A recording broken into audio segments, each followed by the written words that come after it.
Hindi nilikha ang Bank Secrecy Law para maging taguan ng hindi maipaliwanag na yaman.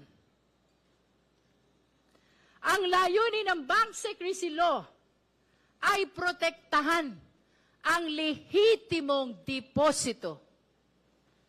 Hindi pagtakpan ang kahinahinalang galaw ng bilyon-bilyong piso. Ang papel ng AMLAC ay siyasatin ang mga kahinahinalang transaksyon at iulat ang mga ito sa kinauukulan dahil ang pagpapalabas ng katotohanan ay hindi paglabag, kundi pagsunod lamang sa mas mataas na prinsipyo ng pananagutan. If there is nothing to hide, there is no reason to hide. There is no reason to obstruct. The only people who fear the disclosure of these transactions are those with dirty secrets.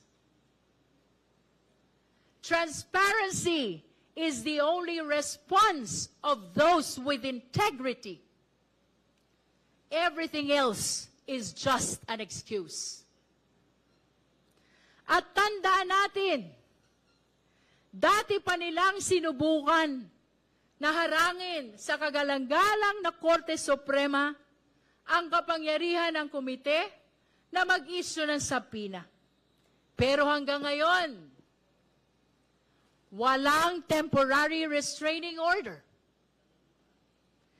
o kahit direktiba galing sa Supreme Court.